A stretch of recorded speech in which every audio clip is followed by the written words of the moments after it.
Alright, I just got some new wheels in. Brown just delivered. Let's see what I got here.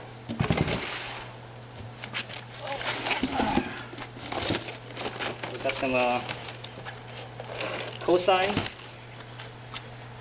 These are 15 by 7, and I have a 15 by 7 inch 40 millimeter inset. These are Eagle Sport, GoodYear Eagle Sport, size 195 60 15. My original wheel over here. These are the original 6 by 15, so 6 inches. The new ones are 7 inches, so an inch wider. Firestones, size 185 60 15. So a little bit smaller versus a little bit bigger. Let's actually look at it. Roll it up right here. Hopefully you guys can see this. Diameter wise, it's almost the same. It's only about half an inch or so. Half an inch bigger in diameter. So hopefully it doesn't, hopefully my main concern is clearance on my car. So let's see. Let's look at the width here. So the width where the thread is right before it rounds off is let's see, that is 5 1/4 on the original, and let's see, this one is 6 inches, so 3/4 of an inch wider where the thread actually touches the ground.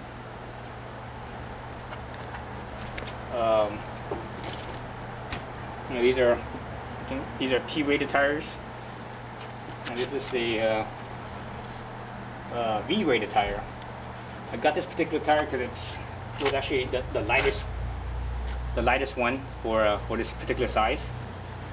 I wanted to go larger diameter because the fit, it's geared pretty low. The 6-speed is geared pretty low, so I want slightly less RPMs for a given speed. So that's why I got wider. See how much they weigh. So let's see, let me see how I could weigh this thing. Maybe from right here. Here's my little scale here. Let's see if I could make this thing work. Oops, that doesn't work. Let's try this side.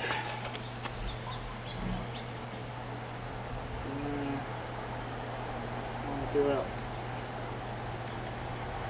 So let it zero out. Okay. In somewhere. Lift it up. Oh! I need to hook it through the spoke hole so I can get that in there. Okay. Let's see. So you guys can see this. Let's hold it still. So this thing comes out to. Oh, come on. Stay still.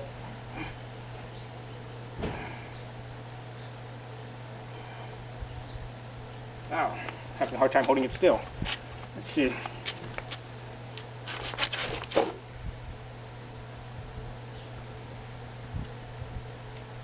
£33 pounds and 10 ounces. It's reading a little different from previous readings. Maybe where I'm hooking it is not accurate. Let's see. Let me try hooking it in differently.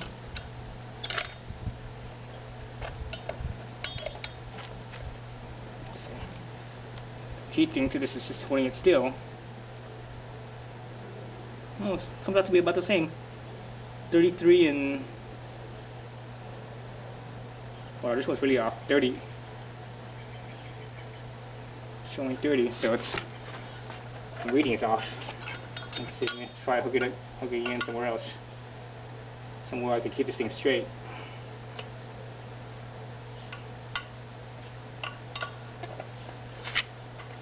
Way. Okay, there we go. So it is reading 33 Oh, I'm not able to stay steady. Oops, 33.9 ounces. So it's slightly different reading just because of my hand is not steady. So basically 33 pounds and some change. Funny because earlier I measured it and it had 35 pounds. I think I was holding it differently. So let's see on this new wheel how much this one weighs. Let's see.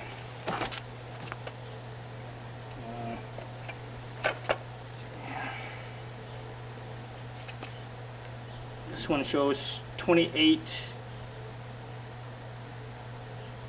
28.10, 28.8, 28.9.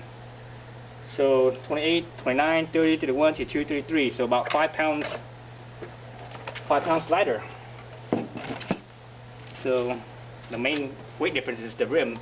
This rim is supposed to be just under 11 pounds. So I think that's why I'm saving that 5 pounds from, or more from the rim. Let's see how it looks on the car itself.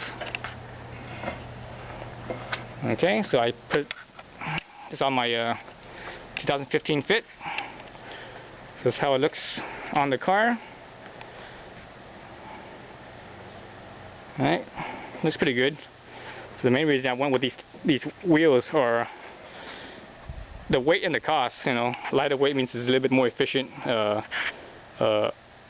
Uses less energy to start up and easy to brake, etc., etc. You know, all the performance aspects. But I didn't necessarily buy this car or the wheels for performance.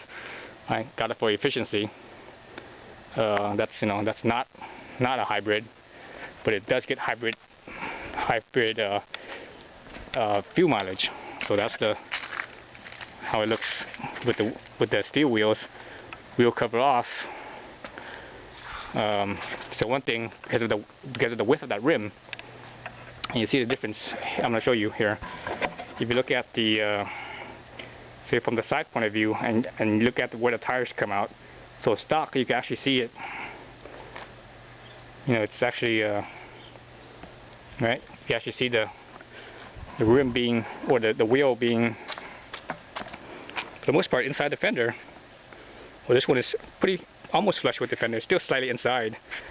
But on the new wheels, oh, look at that! It pops out a little bit. So that's my concern with this. That's when I bought this and got getting a bigger size. That was my biggest concern, is that it might rub. So the front one might rub, and the back side is actually not too bad. The back side, if you look at it, is actually still within the fender. So my main concern is this front side, and one of the reasons why I picked this tire was because it doesn't have a square corner. You know, a lot of higher performance tires, the corner here tends to be very square, so it pops out more. So this one is more rounded. So hopefully, as the suspension compresses and the camber changes a little bit, it will be just enough to tuck in to the fender here without rubbing the fender. And this is stock height, not lowered or anything, and I have no interest in doing that. You know, I'm not some 18-year-old that cares about that kind of stuff. I want efficiency, and also, you know, looking a little bit better than stock, right? So it looks pretty neat right now, the way it is. This particular rim is pretty popular with a lot of guys that are into performance, because they are lightweight, and they're, you know, relatively cheap for their weight. But I got it for efficiency. And this particular rim, they basically only come in this color, this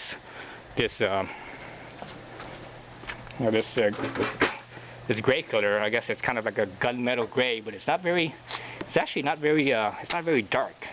It's on the lighter spectrum of gray, I would say.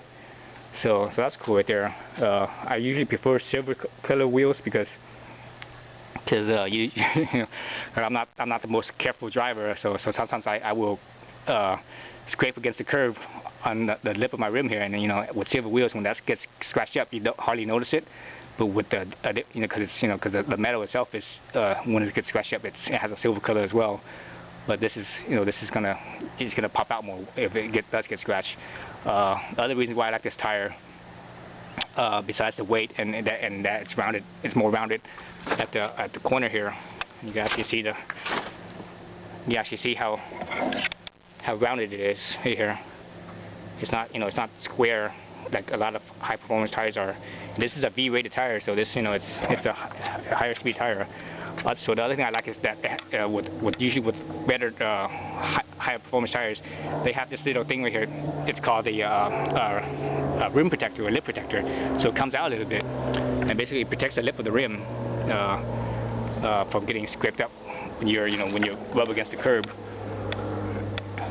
Whereas conventional tires don't have that. If you look at, say, this right here, say this is a conventional tire, and the tire just comes up and it just tucks right in there, so it just rounds up right into the lip. Okay, so it doesn't really protect the lip of the rim, whereas more performance tires, they have that, so that's cool right there. Other things I don't like about this tire is excuse me, not the tire, but the wheel itself, is that the spoke actually flares out further than the lip of the rim. So I'm not a big fan of that either, just because, hitting the curb and stuff, rubbing against the curb right here. So I would have preferred one that was more recessed in. So this, as far as cosmetic goes and how it looks, this wheel wasn't actually my first choice.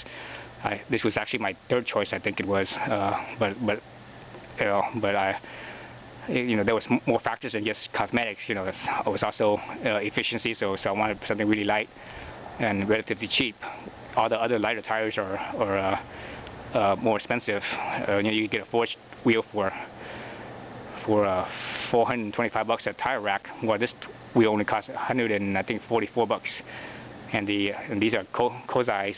I forgot what model it is. I think it's a K4R or something like that. Whatever it is, these are whatever the name is. There's another brand, NK, that has a lighter wheel than this, and that's only about $40 or $50 more. But that one's I didn't like the look of it too much.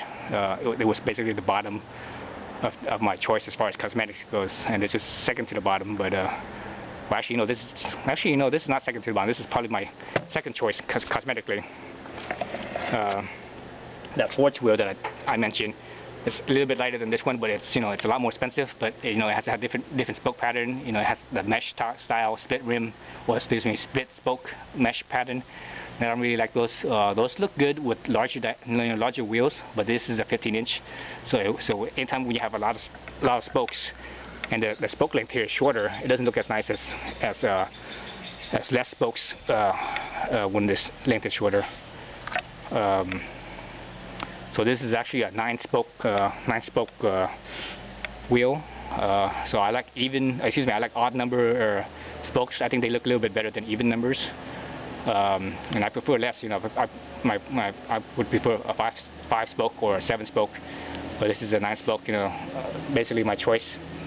After considering cost, weight, cosmetic, etc., all these factors, this came out basically is on top for the most part. So obviously I'm still in the process of putting the wheels on, so I have no idea if it's gonna rub or not. I have about 1,000 miles, almost 1,000 miles on this car, and stock tires were okay, but I'm gonna try these out, and if they do rub, I will come back and let you guys know about it. If they work out and everything is kosher, then you won't hear about it. You probably won't hear about it again. That's it. So those are my new wheels. Again, let me step back here and we could kind of see the whole thing. So that's all right, huh? Versus the stock.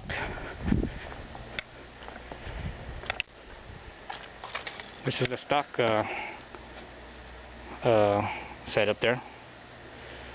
Actually, the stock setup the look doesn't actually bother me either. It's just I wanted something lighter, so something more efficient. So now, because of the diameter being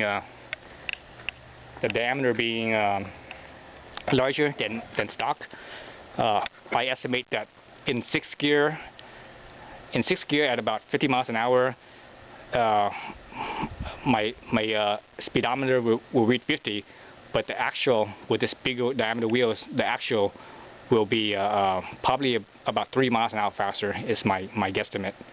So that's going to give me hopefully it's better fuel economy is what I'm hoping for. Better fuel economy by gearing the making the gearing a little bit taller, but also less rotational mass means you have to use less energy to get it started rolling, and to keep it rolling you basically use less energy. So that's the point of this. And if you look at my other video on the fit, I've been averaging 41 miles a gallon after almost 1,000 miles. So hopefully I'll get a little bit better. I mean, I'm not expecting 5 miles a gallon better. I'm hoping I get like even 1 mile a gallon better. That would be a pretty good amount. 1 mile a gallon out of 40. That's over 2%. That's like 3% almost better fuel mileage. All the while looking good too. So there you have it.